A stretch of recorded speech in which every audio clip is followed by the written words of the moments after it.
What's going on, everybody? It's ETA Prime back here again. Today we're going to be taking a look at the all-new OneNetBook T1 tablet. Now, I've actually been really excited to get my hands on this, really because of the specs this thing's pack, and it's actually got a really nice CPU for a 13-inch tablet. It's using a 12-core, 16-thread Alder Lake i5. You can also opt for an i7 version, but the one we have for this video is the i5. It's the 1204P. This chip does have Intel Xe graphics built in with 80 execution units, and they've paired it up with 16 gigabytes of LPDDR5 running at 5200 megahertz. So as long as the cooling system in this tablet can handle the chip at a higher wattage, we should see some really great performance out of this tablet. This does support a stylus for drawing and a detachable keyboard. This magnetically attaches to the bottom of the tablet. We've got a trackpad and a keyboard here. It's not backlit, I was kind of wishing it was, but it does work out really well with this 13-inch display. The back is constructed of aluminum, and it's got these odd-looking hinges. Now initially, I thought it was because I have an early prototype, but all of the images that I'm seeing online have this little hinge. It does work very well, but it looks a little odd. It's very industrial for being on a tablet like this. Taking a look at the I/O, over here on this side, we've got a full-size USB 3.2 port, USB Type-C, which is also 3.2, and a mini HDMI port, so we can get video out of this really easily over HDMI or USB Type-C. Moving over to the other side, we've got another full-size USB 3.2 port, a 3.5mm audio jack, and a micro SD card slot. Now this does have dual stereo speakers. They're 1-watt speakers. It actually gets pretty loud, has a little bit of bass due to the way this whole thing's designed. It's definitely a little thicker than something like a Galaxy Tab S8, but we are rocking a lot more power here with that 12-core Alder Lake Intel CPU. Alright, so when it comes to the specs, I have the i5 version, but they also make an i7 version. This has the Intel Core i5 1240p. 12 cores, 16 threads, 4 performance cores up to 4.4 GHz, and 8 efficiency cores up to 3.3. Built-in Intel Xe graphics with 80 execution units, 16 gigabytes of LPDDR5 running at 5200 megahertz, a 1440p 13-inch IPS EDP display, Wi-Fi 6, Bluetooth 5.2. It's got a built-in 12,000 mAh battery with 65-watt fast charging capabilities, and they're claiming up to 9 hours of use. And it is possible to get 9 hours out of this, but you're going to need to turn that brightness way down and go to low power mode in order to get it out of this CPU. I've been averaging 4 to 6 hours out of this with the brightness set to around 80% and just in regular performance mode. And this comes out of the box with Windows 11. This model here happened to have 512 gigabytes of storage, but you can get this up to 1 terabyte. When it comes to using a stylus on this tablet, I'm not an artist whatsoever. I mean, I can draw a pretty mean stick figure every once in a while, but you know, if you needed to use this for handwriting, it does work out.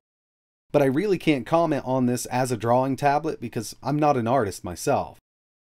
But overall performance here is really snappy. We're running Windows and, you know, we've got the touch screen here, very responsive. Everything loads up super quickly. I mean, I kind of expected it would with this Alder Lake CPU. We've got Wi-Fi 6 here, so connecting wirelessly works out really well. And as you can see, I mean, it loads these web pages right up. Using this as an everyday tablet or kind of laptop replacement would work out really well. Web browsing, document editing, email checking, you want to do some photo editing and light video editing, it can definitely handle it. It's a very snappy little setup the way it is right now, but they are kind of holding this CPU back because it's only at 20 watts out of the box. We do have a boost up to 25, but unfortunately these really strive in the 30 watt range. And for everyday normal use, you don't need that kind of wattage, but when it comes to 3D gaming and heavier duty applications, having that extra power would definitely help out, but they have this limited for a reason, and it comes down to the cooling system. If I was to take this up to 28 watts, it would thermal throttle pretty quickly, but the way they have it set up out of the box, it does a great job. I haven't hit thermal throttle while this is set up at 20 watts. I'm really wondering why they didn't choose the Alder Lake i3 1215U. It's a lower wattage CPU, it does have less cores, but it would perform really well at a 20 to 25 watt range in this. We could get higher clock speeds out of that at the same wattage because it doesn't have to power so many cores. Personally, I think that would have been an awesome option for this tablet. Now I want to test out a little bit of video playback, and I know that these chips can handle 4K, but since we're working with a 1440p screen, I figured we'd just go ahead and test it at 1440p. Here's Big Buck Bunny, 60 FPS, 1440p, Stats for Nerds up on screen right now, and by the end of this, I didn't have any drop frames whatsoever at 1440p 60 FPS. And coming out of HDMI or USB Type-C to a 4K display, this chip will also handle 4K video playback with no issues.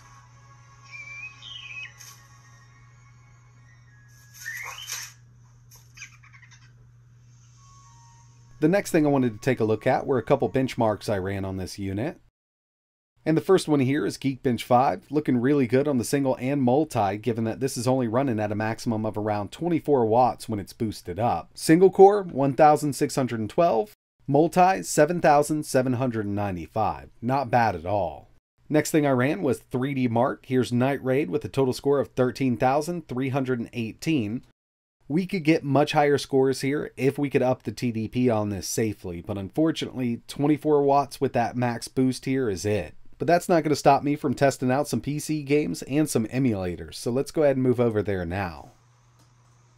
And first up, we've got Forza Horizon 5. I know for a fact that this chip paired up with this iGPU can run this game over 60 FPS at the correct wattage. The sweet spot for this little chip is around 35 watts. It can go a bit higher, but with this tablet, we're kind of limited to 20 watts up to around 24, and it's really holding the gaming performance back. But you know, even if we were able to go up to around 28 watts with this chip, we don't have a cooling system that can really handle that kind of wattage.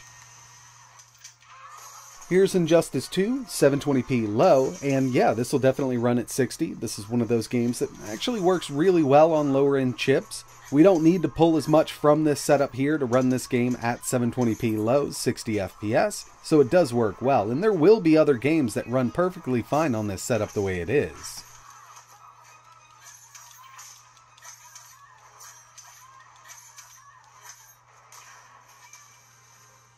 And the final PC game I wanted to test here before we move over to some emulation was God of War at 720p low. I only got an average of 29 FPS, and it's that wattage that's really holding us back. If you take a look at Afterburner, you'll see it go close to 23 watts, but keep in mind it needs to share that 23 watts between the iGPU and the CPU. But now it's time to take a look at some emulation, and this really does a great job, even just at 20 watts.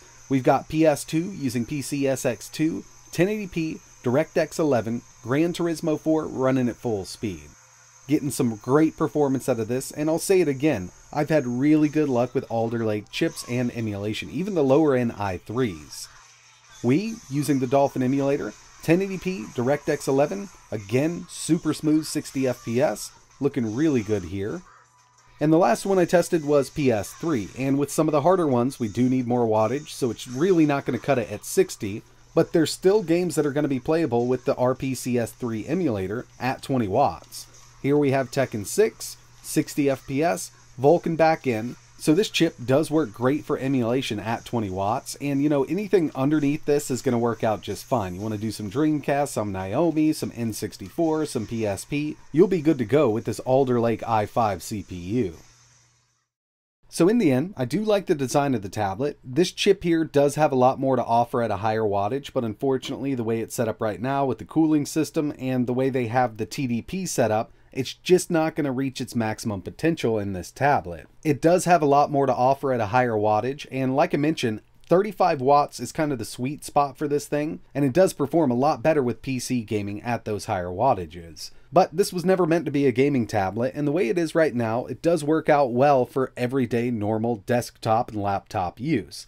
I think the screen looks absolutely beautiful, 1440p IPS, but we do have that odd 3:2 aspect ratio, which, you know, some stuff just doesn't scale up correctly on this screen. You'll have some bars on the side or the top and bottom depending on what you're doing. But web pages, documents, and most Microsoft apps will scale properly on this screen. It really comes down to, you know, trying to game, and again, it's just not a gaming tablet. I mean, it's really up to you. If you're interested in something like this, I will leave a link to their website and the Indiegogo page. It's up right now. There's two models. We took a look at the i5 model. They also have an i7 model, which will offer a bit more performance if the cooling system is a bit different. But, you know, if that CPU is running at 20 watts, just like the i5 version, you're going to get very similar performance out of both of these chips.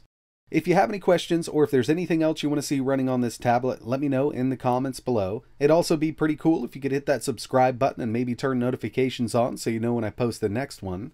But that's it for this one. And like always, thanks for watching.